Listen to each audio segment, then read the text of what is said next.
अस्सलामुअलैकुम। मुनफिद तज्जियों के programme black and white के साथ मैं हूं मरीम जफर और हमारे साथ हैं जनाब हसन निसार। हसन साहब, मौलाना फजलुर रहमान 2 दिन से मुसलसल अपने अफकार का इजहार कर रहे हैं। कुछ बयानात हैं, आपका तबसरा चाहूँगी। उन्होंने कहा कि पीटीआई के साथ जिस्मों का नहीं दिमागों का झगड़ा है। पीटीआई हुकूमत के खिलाफ तहरीक अदम एतमाद जनरल बाजवा के कहने पर लाई गई। पीपल्स पार्टी और नून लीग ने मोहर लगाई। मैं अदम एतमाद के हक में नहीं था। जनरल बाजवा ने बाद में इसकी तरदीद कर दी। उन्होंने कहा कि नवाज शरीफ को लाहौर से जितवाया गया, बज़ाहिर इलेक्शन में धांधली का फ़ायदा नून लीग को हुआ। मेरी नज़र में पार्लियामेंट की कोई हैसियत नहीं, अब फैसले ऐवान में नहीं मैदान में होंगे। ये सारे फरमूदात जो हैं हज़रत मौलाना फजलुर रहमान साहब के हैं जी। अच्छा, एक एक करके मैं इन पे मुख्तसर तबसरा कर देता हूँ। पीटीआई के साथ जिस्मों का नहीं दिमागों का झगड़ा है। अहमद अदीम कासमी साहब का एक शेर है, आप दस्तार यानी पगड़, आप दस्तार उतारें तो कोई फैसला हो। लोग कहते हैं कि सर होते हैं दस्तारों में। तो ये जिस्मों का नहीं दिमागों का झगड़ा है। तो भाई दिमाग कहाँ है? दिमाग में तो सवाए हुब्बे जाह के अलावा, इक़्तिदार की हवस के अलावा, पैसे के अलावा, लंबी चौड़ी कुर्सियों के अलावा वो वहाँ क्या पड़ा है? कंधों में ये देखो, खोपड़ी का गर्दन पे होना इस बात की दलील नहीं है कि बीच में दिमाग भी है। पहला जुमला। और आप तो वैसे ही जिस्मों का रौला है सारा। अच्छा, दूसरा जो आपने कहा कि पीटीआई ने हुकूमत के ख़िलाफ़ तहरीक अदम एतमाद जनरल बाजवा के कहने पे लाई गई और पीपल्स पार्टी नून लीग ने मोहर तस्दीक सब की वगैरह वगैरह, और जनरल बाजवा साहब ने इसकी तरदीद की है। अच्छा, जनरल साहब की तरदीद को तो आप अलहदा रखते हैं। मुझे ये बता दें कि आप उनके ज़ाती मुलाजम थे? को डाकिये थे, कुक थे उनके, चपड़ासी थे उनके, मतलब क्या थे आप उनके? उन्होंने कहा आप ले आए, बाकियों ने कहा आप मान गए। जैसे अब स्टैंड लिया हुआ है वैसे ले लेते तब। तो व्हाट इज़ द प्रॉब्लम? और बावकार आदमी जांच को लोगों पे तबसरे नहीं किया करते, तब दुमें हिलाते हैं, जब वो चले जाते हैं फिर ज़बानें हिलाते हैं। ये एक अजीब होगा। अच्छा, आगे चलो। नवाज शरीफ को बकौल आपके बकौल मौलाना के, नवाज शरीफ को लाहौर से जितवाया गया, बज़ाहिर इलेक्शन में धांधली का फ़ायदा सिर्फ नून लीग को हुआ। अच्छा, इसका क्या मतलब है सिर्फ नून लीग को हुआ? आपको होता तो मुठ रखते। और ये जो बात आप कर रहे हैं इसमें कोई इंकशाफ नहीं। बच्चे बच्चे की ज़बान में है लाहौर शहर पे मैं ये किस्सा सारा यास्मीन राशिद के हवाले से वो सारा टोटल सही। कौन सी खबर दे रहे हो आप कौम को? लेकिन इसमें आपका दुख और है कि अगर आप कहना कि धांधली का फ़ायदा सिर्फ नून लीग को हुआ, आपको भी होता तो आप मुठ रखते। अच्छा, अब चलते हैं आगे। ये पहली सेंसिबल बात है, ये इन स्टेटमेंट्स में पहली सेंसिबल बात कि मेरी नज़र में पार्लियामेंट की कोई हैसियत नहीं। आपकी नज़र तो हुजूर हेमा मालिनी की नज़र है, तो उसकी तो खैर उसका तो जवाब ही नहीं। लेकिन ये जो आप कह रहे हैं मेरी नज़र में पार्लियामेंट की कोई हैसियत नहीं, तो अवाम भी यही कह रहे हैं, इसलिए कोई नई बात नहीं है। अच्छा, अगला जो जुमला है, अब फैसले ईवान में नहीं मैदान में होंगे, ये बड़ी ख़तरनाक बात है और बदकिस्मती मेरी और मेरे मुल्क की कि ये भी ज़बान ज़द-ए-आम है। उसकी वजह है ये एमी मुहावरा, या तो बड़े को बेवकूफ़ थे, लल्लू थे बुजुर्ग हमारे, जिन्होंने बनाया कि भाई बिल्ली पे भी अगर दरवाज़ा खिड़की रोशनदान बंद कर दो तो बिल्ली जैसा कमज़ोर मासूम जानवर भी फिर आँखों पे झपटता है। और दूसरी बात तारीख़ है, पढ़े लिखे लोगों ने माड़ी मोटी पढ़ी होगी। फ्रेंचीज़ को भी ये फ्रांसीसियों को लोग हिजड़े कहते थे कि ये सदियों से मार खा रहे हैं, हिलते ही नहीं। जब हिले तो फिर उन्होंने सब कुछ हिला दिया। इसी तरह रशियंस के बारे में भी डंगर हैं, लेकिन ज़ार्स का नामो निशान मिटा दिया उन्होंने। ठीक है, मुझे खौफ आता है इस बात पे, क्योंकि मैं बुज़दिल आदमी हूँ। मैं चाहता हूँ कि ये फैसले ईवान में हों और ईवान जेन्युइन हो।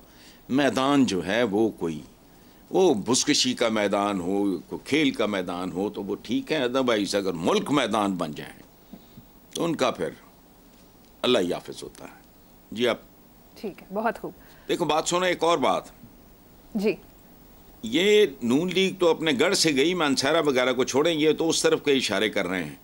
और अगर मौलाना को अब भी अगर जायज़ हिस्सा मिल रहा हो ना, मतलब इस वक्त मुमकिन है उन्होंने मौलाना को एक इक़्तिदार के बकरे की एक रान ऑफर की हो, अब वो साथ नून लीगियों को ये जो भी हैं मुतल्लिका लोग, उनको चाहिए कि जी साथ हो जड़ी भी रख लें, पाए भी आपके हुए, मौलाना मान जाएंगे। सो इसलिए कोई बात नहीं, अल्लाह खैर करेगा, रांझा इनका राजी रहेगा, चूँकि ये क्लास ही और है। आगे चलो आप। बिल्कुल ठीक। अगली खबर पे आते हैं। हज़रत साहब, 3 बार के साबिक वज़ीर-ए-आज़म नवाज शरीफ की बेटी मरीम नवाज वज़ीर आला पंजाब और भाई शहबाज शरीफ वज़ीर-ए-आज़म के लिए नामज़द कर दिए गए हैं। जमहूरियत के इस हुस्न पर आप क्या कहेंगे? यार पहली बात तो ये है कि आपका सवाल ही गलत है। 3 बार के साबिक वज़ीर-ए-आज़म नवाज शरीफ की बेटी, वो भाई 4 बार का वज़ीर-ए-आज़म, PDMA का वज़ीर-ए-आज़म रिमोट था। मेरे पास जितना भी स्टाफ है वो मेरे ज़ाहिर है वो रिमोट पे चलते हैं। 4 बार मैं हमेशा करेक्ट करता हूँ, आप हमेशा ये वो 3 बार नहीं 4 बार, अब वो 5वीं बार। लेकिन कभी कभी मैं सोचता हूँ, अच्छा इससे पहले बरखुरदार वज़ीर आला पंजाब था, पंजाब ना होगा पता नहीं क्या कचरे की पंड है। अच्छा अब साहबजादी, मुझे कभी कभी लगता है कि कायद आज़म मोहम्मद अली जिन्ना ने सर धड़ की जो बाजी लगाई, और ये मैं अभी मकालमा नहीं बोल रहा, उनको पता था कि TB उस वक्त कैंसर की भी माँ थी, ये ऐसी हौलनाक बीमारी थी, उनको पता था वो जंग जाए। मुझे लगता है इस ख़ानदान के लिए बनाया। 40 साल तो ये खा गए, टोटल हुए तकरीबन 75 साल। अब भी इनका मूड तो, लेकिन अच्छा ये नून लीग, अच्छा उन्होंने कोई कमी नहीं छोड़ी। नवाज लीग है, घर की लीग है, ये शॉपिंग मॉल है, ये प्राइवेट लिमिटेड कंपनी है, इसलिए इसमें कोई भरम शर्म वाली बात नहीं। बेटा होगा, बेटी होगी, भांजा होगा, भतीजा होगा, साला होगा, बहनोई होगा, समधी होगा, ये होगा वो होगा। लेकिन एक बात अब याद रखना, एक तरफ कायदे आज़म सानी है हमारी किस्मत में, लेकिन ये दूर की बात नहीं, दूसरी तरफ मादर मिल्लत सानी, लेकिन ये भी दूर की बात नहीं। फराज का मिसरा याद आता है, क्या खूबसूरत, शायद इसी दिन के लिए लिखा था कि अब के जब बिछड़े तो शायद कभी ख्वाबों में मिलें, जिस तरह सूखे हुए फूल किताबों में मिलें, और ये तो सूखे हुए फूल भी नहीं रहेंगे। ये महीनों की खेड़ है, बड़ी बात है, कुछ साल डेढ़, उससे ज़्यादा का तो खाता ही कोई नहीं है। जी वैसे साहब, आपके ख्याल में ये हुकूमत चल पाएगी या जल्द घर जाएगी? यार इसमें ये हुकूमत है ही नहीं, पहली बात तो ये अजीब एक लंगड़ी, पोलियो की मारी हुई, बीमारियों की मारी हुई, कैंसर ज़्यादा सी, तो मतलब क्या ये बावड़ा में नहीं इसी तरह की मिलती जुलती बात की है। बाकी जब मुंह को खून लगा हो तो क्या कैनेथ एंडरसन, जम काबट वगैरह होते थे, ये आदमखोर शेरों के शिकारी, मुंह को खून लग जाए तो मुश्किल हो जाता है। तो ये अब लुढ़कते फुड़कते सियासत प्यारा करते रहेंगे। अल्लाह करे अल्लाह इनको सेहत दे, ज़िंदगी दे नवाज शरीफ साहब को। रौनक तो है, एंटीक हैं वो, एंटीक की एक ज़ाहिर है वैल्यू होती है। एंटीक आपके हमारे पास हैं बहुत सी चीज़ें इस तरह की, वो ज़ेर इस्तेमाल नहीं है, बड़ी खूबसूरत सुराइयाँ हैं, मग्ज़ हैं, पता नहीं क्या अजीब व गरीब तरह की चीज़ें हैं जो मतरूक हो चुकी हैं, लेकिन दे आर वेरी वैल्यूएबल। सो अल्लाह इनके प्लेटलेट्स वगैरह ये वो कामयाब रखे, इनकी सेहत ठीक ठाक रहे, तो वो लगे रहे। ऑल्सो रैन टाइप एक होता नहीं, एक ज़माने में असलम परवेज़ हीरो था पाकिस्तान का, एक स्टेज ऐसी आई थी। देखो आपकी जनरेशन को नहीं पता होगा, मैं बता रहा हूँ, बूढ़ा होने का फ़ायदा भी है नुकसान भी है। वो एक वक्त ऐसा था कि लाहौर के हर सिनेमा में असलम परवेज़ की मूवीज़ रिलीज़ हुई, उसके बाद सडनली फ्लॉप हो गया। लेकिन चूँकि मुंह को खून लगा हुआ था शोबिस का, वो बतौर विलन आता रहा। नवाज शरीफ का रोल अब पॉलिटिक्स में चेंज हो चुका है, ये तो आप लिख के रख लो।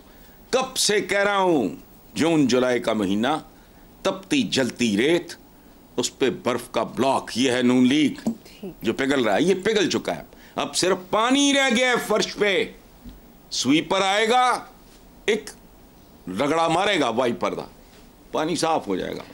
लेकिन ऐसा साहब, दूसरी तरफ नामजद वज़ीर आला पंजाब मरियम नवाज कहती हैं कि नवाज शरीफ नई हुकूमत के निगरान होंगे, अगले 5 साल भरपूर सियासत करेंगे। वज़ारत उज़्मा कबूल ना करने का मतलब ये नहीं नवाज शरीफ सियासत छोड़ रहे हैं। ओ यार, फड़ी कदों सी जो तो छोड़ रहे हैं। सियासत तो नहीं, वो तिजारत थी, सनत थी, करते रहे कामयाबी से। तो सियासत तो करते तो ये हाल होता आज अपने शहर में। क्या कहते हैं कि पता नहीं क्या होता है, पता नहीं क्या उसका अड्डा है या पता नहीं क्या है ये वो। मेरा एक दोस्त है बहुत ही प्यारा, यूनिवर्सिटी डेज का, सलाहुद्दीन दुरानी, कैलगरी में होता है। तो उसकी अभी ट्वीट मुझे दिखाई है अतर ने कि सियासत नवाज शरीफ को छोड़ चुकी है। सुल्लू दुरानी जाके देख लो, कैलगरी में बैठा हुआ भी उसी तरह सोच रहा है जिस तरह मैं, चूँकि हम सोलमेट्स हैं एक तरह सोचते हैं। तो क्या पकड़ ली तो छोड़ दी तो निगरान जो है ना, निगराना ने कीता पहले केड़े निगरान, ये कौन सी निगरानी, किस बात की? बाकी जो कसर कुसर निकालनी है पिछले सालों के नुकसानात की, जितनी हो सकती है जल्दी जल्दी पूरी करने, बात खत्म। बिल्कुल ठीक। केड़ी टर्म ते केड़े साल ते केड़ा वक्त, देखते जाओ। हसन साहब, अगली खबर पे चलते हैं। बानी पीटीआई ने उमर अयूब को वज़ीर आज़म का उम्मीदवार और वज़ीर आला केपीके के लिए अली अमीन गंडापुर को नामजद किया है। इसके अलावा हुकूमत को टफ टाइम देने के लिए लतीफ़ खोसा और बैरिस्टर गोहर अली के नामों पर गौर किया जा रहा है। देखो, इन सब के बारे में बात कर लेते हैं। उमर अयूब पोता है अयूब खान का। अयूब खान कौन था? 10 साल हुकूमत की, लोग पुरसुकून थे, माशरे में आसूदगी थी। ये नहीं कि कोई फरिश्तों की हुकूमत थी, हरगिज़ नहीं। लेकिन जब से मैंने होश संभाला है, अच्छा फिर क्या हुआ, ऊब जाते हैं बाज़ औक़ात लोग, बहुत ज़्यादा लंबा इक़्तिदार लोगों को मतली होने लगती है, यूँ हुई। लेकिन वह इतना बावकार, इतना शानदार आदमी था, इतना ख़ानदानी आदमी था। ही वॉज सोल्जर, बावकार सोल्जर। उसको पता लगा कि अवाम मुझसे नाला हो रहे हैं, लानत भेजी, ओहदा छोड़ के घर चला गया। अच्छा, अब अयूब खान मरहूम जो हैं, उनका बेटा गौहर अयूब, उस पर कभी किसी ने उंगली नहीं उठाई, माँ सवा उन दिनों के जब वालिद अयूब खान प्रेसिडेंट थे और गौहर अयूब पे कोई इंडस्ट्री वगैरह लगाने का। हालांकि ये कोई जुर्म नहीं है। क्या उसने क्या किया था? उसने को बाहर जायदादें खरीद ली थी, कोई ये किया नहीं, इंडस्ट्री लगाई। अच्छा, उसको स्कैंडलाइज किया गया, कोई बुरी बात नहीं थी। लेकिन याद रखना, ये पाकिस्तान के जवाल की कहानी है। उस वक्त इस बात को भी स्कैंडलाइज किया गया। अयूब खान के बेटा इंडस्ट्री लगा रहा है, गौरी, हालांकि वो इंडस्ट्री लगा रहा था ना, वो तो कोई जुर्म नहीं, अच्छी बात है, रोजगार मिलता है, फलाना ये सारा। अब ये उसका बेटा, मैं तो नहीं जानता उमर अयूब को, लेकिन कोई तो खून का असर होता है ना दस्तकारों में और इस तरह के लोगों में, कोई ज़ाहिर है, आई डोंट नो, मुझे नहीं पता। अच्छा, अगर वो इमरान ने उमर अयूब को शौकिया नामजद किया है तो ठीक है। इन हालात में जिस आदमी को चढ़ी लथी पंजाबी च कहते हैं, वो दी परवाह ना होए, इज्जत बेइज्जती की परवाह ना हो, तो वो प्राइम मिनिस्टर बनना चाहेगा। अदरवाइज़ जो हालात हैं, शरीफ आदमी तो अल्लाह माफ़ी, वो तो कहते हैं ना कि भाई मुझे तो माफ़ी करो जी। तो जो लोग हैं, इनको अपनी जिल्लत की मेराज देखने दो। वही बात कि बर्फ का ब्लॉक पिघल चुका है, पानी बाकी है, अब एक वाइपर आएगा आवाम का, उसके बाद देख लेना नामो निशान भी नहीं रहना इनका। और हालात शायद वहां तक चले जाएं, ये मुल्क में ना रहने के काबिल ना रहें। जी ठीक है, आगे चलते हैं साहब। पाकिस्तान की सियासी इंतखाबी तारीख में एक अजीबो गरीब वाक़या पेश आया है। जमात इस्लामी के कराची के अमीर हाफिज नईमुर रहमान ने अपनी जीती हुई सीट ये कहकर वापस कर दी कि मैं नहीं जीता, मुखालिफ उम्मीदवार जीता है। सुभान अल्लाह, सुभान अल्लाह। डूब मरने को दिल करता है, खुदा की कसम 25 करोड़ का मुल्क, तो पता नहीं कितने करोड़ वोटर, तो पता नहीं कितने हजार या लाख, पता नहीं ये कैंडिडेट्स, ये एक बावकार आदमी निकला पूरे मुल्क में, हाफिज नईमुर रहमान। मैं नहीं इनको जानता, ना कभी देखा, अब देखने का और मिलने का इश्तियाक है। बावकार आदमी, खूबसूरत लोग, आला लोग। और जब मैं कहता हूँ ना फलाना ख़ानदानी है, तो इसका मतलब दौलत वौलत नहीं है, ओहदा नहीं है, मनसब नहीं है। कमी हमारा एक बुजुर्ग, हमारे एक सूफी शायर ने कहा है, नीचा दी यशनाई कोलों फैज़ किसे ना पाया। तो मतलब नीच कोई ज़ात नहीं है, नीच रवैये होते हैं। तो लेकिन करोड़ों के मुल्क में सिर्फ एक बंदा, बाकी बेगैरतों की तरह। हाँ, साद रफ़ी सुभान अल्लाह, राना सनाउल्लाह बहुत आला, कहा ठीक है, वो पिछली पीडीएम की हुकूमत की सजा मिली, जो भी, तो बिल्कुल ठीक है। साद रफ़ीक ने मुबारकबाद दी, क्या बात है। लेकिन इस आदमी ने तो इंतहा कर दी है। सुनो, यहाँ मुझे क्रिकेट वगैरह से कोई दिलचस्पी नहीं, मैंने ये वाक़यात सुने हैं, देखे शेखे नहीं हैं, कि माजिद खान था इमरान खान का एक कज़न, उसके साथ भी इमरान खान ने वैसे ठीक नहीं की थी। बहरहाल वो मेंटोर भी था इन वे इमरान का, तो उसको वेस्ट जो है, उसको माइटी खान, माजिद खान नाम था उनका, माइटी खान और पता नहीं मैजेस्टिक खान, कुछ इस तरह के नाम थे। तो एक दफ़ा मैच के दौरान जब वो आउट हुआ, अंपायर समेत किसी को पता नहीं लगा कि बॉल बैट को टच करके विकेट कीपर के पास गई है। सो बॉलर ने भी अपील नहीं की, न रेफरी ने।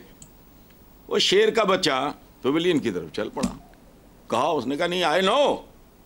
सुभान अल्लाह, इससे उलट बिहेवियर होता है नीचों का।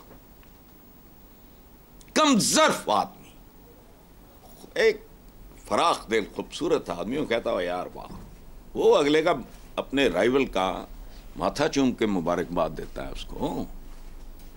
देख, मैं नून लीग की बात करता हूँ ना, मैं नून लीग के ही लोगों की बात कर रहा हूँ। साद रफ़ीक मुझे को नाद नखरा कोई आई बाई शाइन हो, मुबारकबाद दी। राना सनाउल्लाह का मैंने पढ़ा है 2 दिन पहले, उन्होंने कहा ठीक है, वो हमारी पिछली हुकूमत की परफॉर्मेंस, महंगाई शंगाई है, जो भी है, कोई आए बाएँ शाए नहीं। ये होते हैं बावकार लोग, जो छिछोरे होते हैं।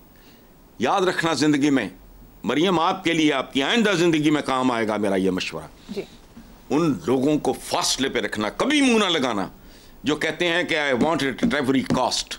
ये नीच और घटिया आदमी होता है जो कहता है मुझे हर कीमत पे फलां चीज़ या फलां मनसब या फलां ओहदा या दौलत या व्हाटएवर शोहरत चाहिए हर कीमत पे।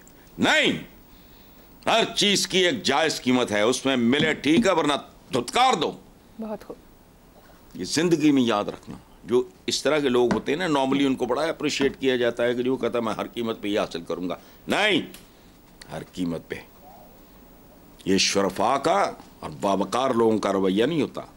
12.5 करोड़ वोटर, 25 करोड़ की आबादी, अल्लाह माफ़ करे, पल्ले क्या निकला आपके, एक नईमुर रहमान, तो बाकी को 2-4 साद रफ़ीक, राना सनाउल्लाह टाइप, वो 2-4-5 होंगे, बाकी छिछोरे।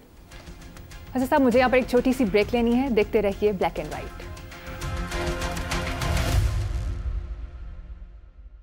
Welcome back. हसन साहब, जहांगीर तरीन खान ने इलेक्शन में हारने के बाद सियासत छोड़ने का ऐलान कर दिया है, जबकि सिराजुल हक ने जमात की इमारत से इस्तीफा दे दिया है। आपके ख्याल में दोनों ने ठीक फैसला किया? यार पता नहीं, जाहिर है अपनी अपनी ज़िंदगी होती है, अपना अपना प्रोफेशन होता है, अपने अपने फ़ैसले होते हैं। मैं कौन होता हूँ कमेंट करने वाला। मेरे जहांगीर खान तरीन से अच्छे ताल्लुकात हैं, लेकिन जिसे दोस्ती कहते हैं वो नहीं है।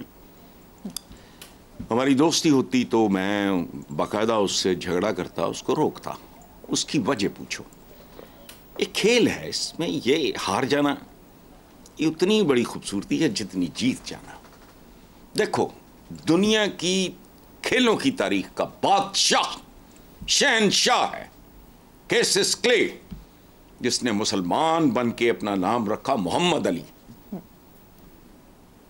उस जैसा क्रेज दुनिया में कभी कोई, ये और नाल्डो नूल्डो पता नहीं करेक्टर कहता हूँ, फुटबॉलर, ये कुछ भी नहीं। मोहम्मद अली जब रिंग में आता था ना तो लोग वजद में आते थे इस दुनिया में।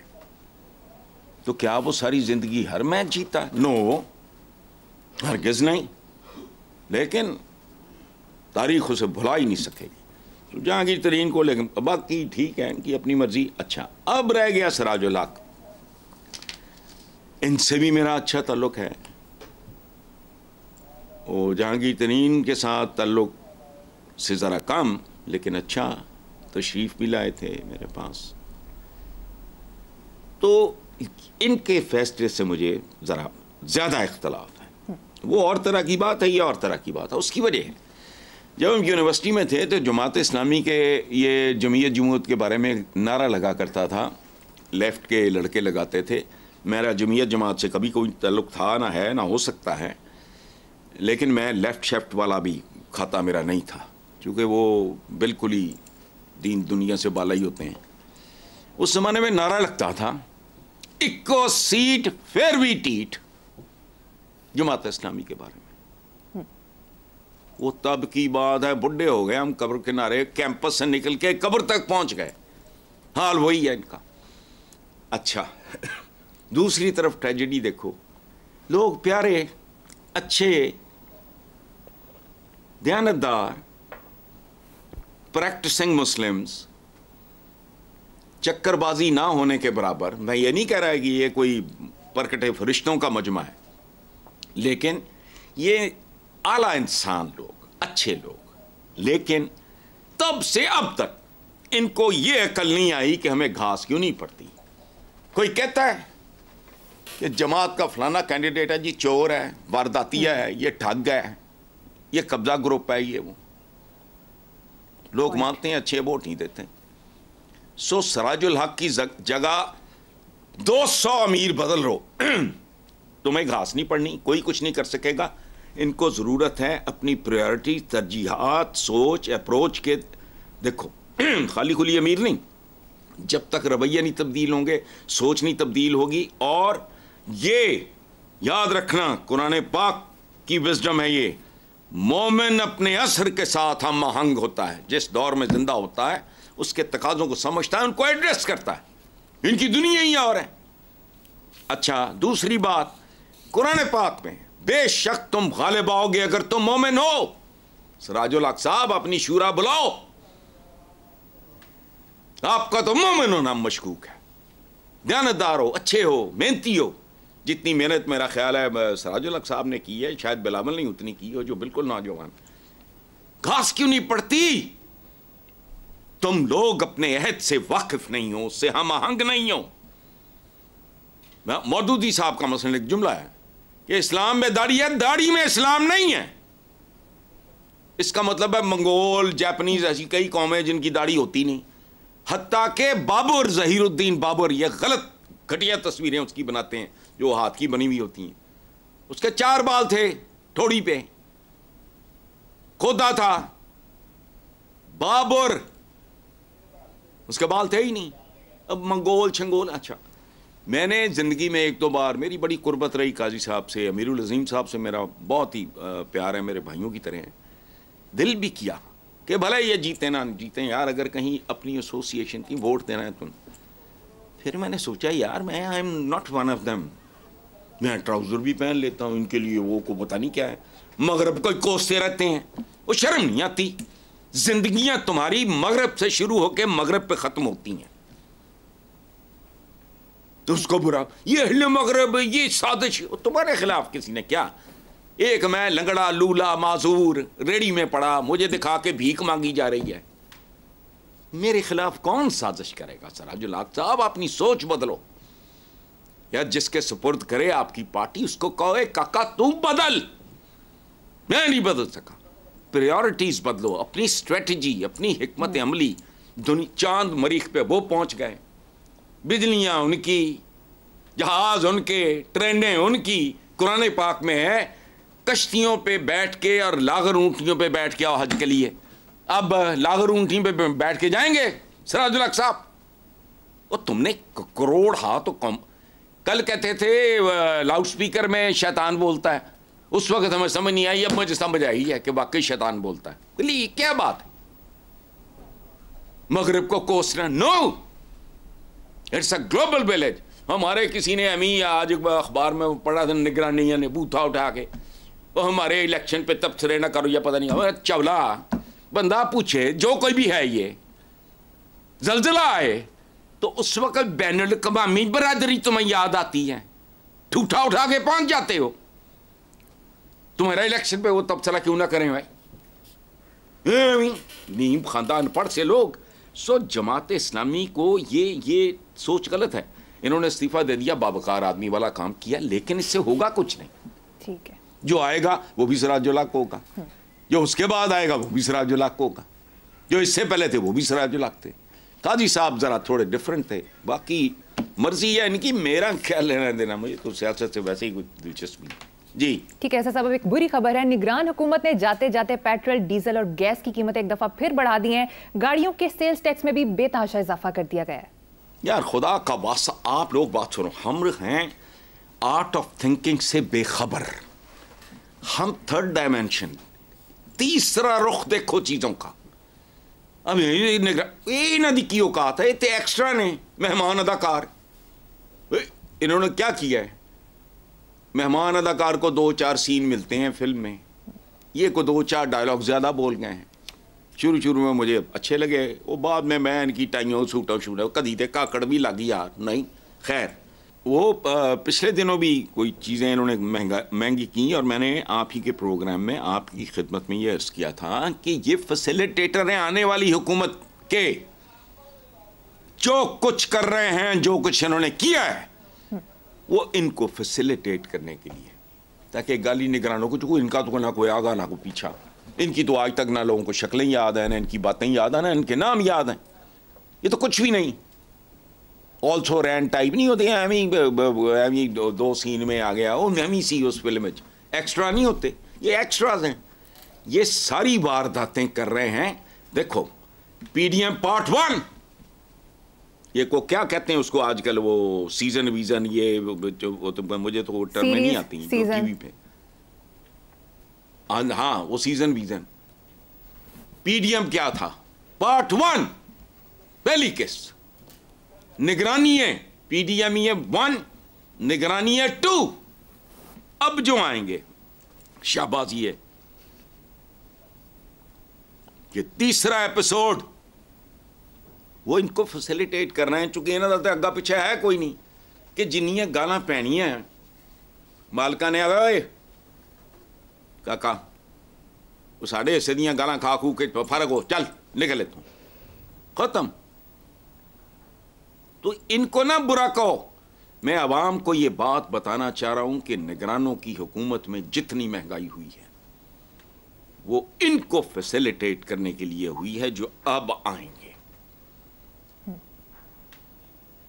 ठीक है, बात समझ में आ रही है जी? जो अब दांत तेज कर रहे हैं ना, बिल्कुल ये उनके लिए है, ताकि गालियां इनको पड़े जिनकी शक्लें ही नहीं याद, नाम नहीं याद। अच्छा, उनको खुद भी इस बात की परवाह नहीं, उन्होंने 4 दिहाड़ियाँ चंगियाँ लग गई हैं, अच्छा टॉट टप्पा, इनको कैमरा दोबारा नसीब ही नहीं होना, सवाए एक जमाल शाह के या एक और लड़का बरखुरदार है वसी शाह, इनको तो ज़िंदगी में दोबारा कैमरा ही नसीब नहीं होना।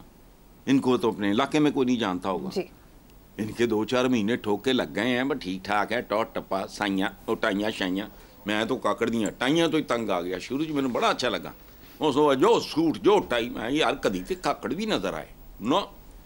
तो इनको छोड़ो, कोई महंगाई शंगाई नहीं, ये जो आ रहे हैं ना, ठीक है, उन्हीं को फैसिलिटेट करना है। ठीक है हसन साहब, दूसरी तरफ निगरान वज़ीर इत्तलात मुर्तज़ा सोलंकी ने इत्तला दी है कि शहबाज शरीफ दूसरी बार वज़ारत उज़्मा का हल्फ उठाएंगे। सुभान अल्लाह, जो जी वज़ीर इत्तलात ओहो जी इत्तला, ये किन्हों नहीं पता। मुझे एक बात बताओ जी, और शायद कोई शहबाज शरीफ को कोई बख्शीश की उम्मीद होवे कि महकमा शहकमा को इधर उधर कोई टॉट टपा, क्योंकि खून मुंह को लगने वाली बात है ना। अदरवाइज इसमें इत्तला कौन सी है मुझे बताओ? आपको नहीं पता, मुझे नहीं पता, जो कैमरे के पीछे बैठे हैं उनको नहीं पता, आपके इर्द गिर्द आपके सारे स्टाफ को नहीं पता। तो वज़ीर इत्तलात इतला की दे रहे हैं, टूटी भजी बासी बदबूदार इतला, तो इसका क्या करना है? तो बहरहाल छोड़ो इनको, ये क्या और इनकी इतलात क्या और इनकी वजारतें क्या, ये चाकरी करके गए हैं आने वालों की। ठीक है, ठीक है साहब, प्रोग्राम में शामिल करेंगे एक ब्रेक के बाद हाजिर होंगे।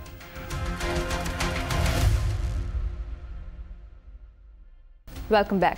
हसन साहब, फैसल वाविडा ने इलेक्शन के अगले रोज ही कहा कि मुक गया तेरा शो, गो नवाज को, और अब उनका कहना है कि 1.5 साल बाद फिर इलेक्शन होंगे। हुकूमत में शामिल जमातों का ये आखिरी इक़्तिदार है, आइंदा इलेक्शन में धांधली कम होगी। देखो बड़ी गड़बड़ सी बात है, फैसल वाविडा बात मजेदार करता है, बंदा भी ठीक ठाक है। गो नवाज गो, गो का मतलब है जा, गो गो अवे, गवाड। लेकिन यहां तो केस गॉन का है। वो मेरे भाई फैसल वाविडा, ये गो का केस नहीं है, गॉन का केस है, वो जा चुका है। अच्छा, अब काफिला जाने के बाद बड़ी देर तक धूल फिजा में रहती है, बस खत्म हो गई बात।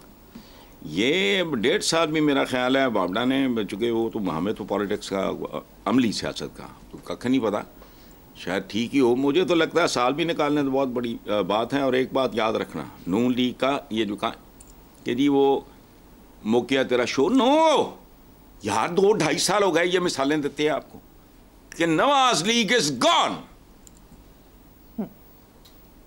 ये बर्फ का ब्लॉक, मैं जो मिसालें दिया करता था, अब ब्लॉक का वो पिघल चुका है, उसका भी पानी पड़ा है, या खुद ही सूख जाएगा या कोई वाइपर मारेगा, एक रगड़ा वो हो गया, वो बस फिर नवाज शरीफ होएगा तो प्लेटलेट्स होंगे, तो हम तुम होंगे, सावन होगा, रक्स में सारा जंगल होगा और जंगल लंदन में होगा, वो ख़त्म हो गई बात। वही खाबे होंगे, वही पिज़्ज़े, तो वही अपना वो क्या, जितनी नवाज शरीफ साहब की हाइट है उस हाइट का वो बर्गर शर्गर, ये बहुत सारा बस। फिर बातों में कहा करेंगे जब मैं पहली बार वज़ीर आज़म, जब मैं दूसरी, जब मैं तीसरी, जब मैं चौथी बार बना, बातें रह जाएंगी, औलादों का भारा लेकर अब शजरा क्रिएट हो जाएगा कभी ना। बाकी छोड़ो इनका, नून लीग, जड़ी नून लीग। अच्छा साहब, दूसरी तरफ नून लीग के एक सेनेटर ने कहा है कि ये नहीं हो सकता पीपल्स पार्टी सारे आईनी ओहदे लेकर गलबा हासिल कर ले। तो वो ठीक है, ये कॉमन सेंस की बात है, नून लीग का हो या मैं मेरे जैसा मतलब जाहिल आदमी ये बात करे तो it is written on the wall. लेकिन इन बेवकूफ़ों या पता होता है इनको, यमले बड़े हैं, अभी अदाकारियाँ करते हैं गुशारी वाले। ओ भाई, जरदारी ज़हीन आदमी है, वो सरदारों की औलाद है, वो कोई दस्तकार नहीं है, फनकार आदमी है। उसने भी इतना मांगा, जैसे पठान हमारे नहीं सौदा सूदा करते, तो इतना महंगा इतना मिल जाएगा, बस ठीक होगी बात। तो जरदारी साहब को भी पता होगा। ये सेनेटर साहब केड़ी को बड़ी को तोप चलाई है इन्होंने कह के सारे आई नहीं, तो नहीं मिलेंगे सारी,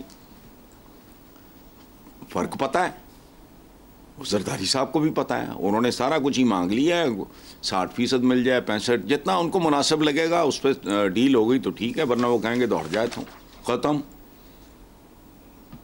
तो इसी तरह होता है ना हमारे यहाँ जो पठान भाई हमारे फिर रहे होते हैं चीज़ें लेके, उनके बारे में मशहूर है, मैंने तो कभी डील नहीं किया कि वो 5000 से शुरू हो गए 500 में भी चीज़ दे जाते हैं। मुझे नहीं पता कि जरदारी साहब की स्ट्रेटजी क्या है, लेकिन डेफिनेटली तो फजूल बात। हाँ जी ठीक है हसन साहब, प्रोग्राम का वक्त ख़त्म हो गया है, इसी नोट पर अपने व्यूअर्स से इजाज़त चाहेंगे। आपसे मुलाकात होगी इंशाल्लाह कल। अल्लाह हाफिज़।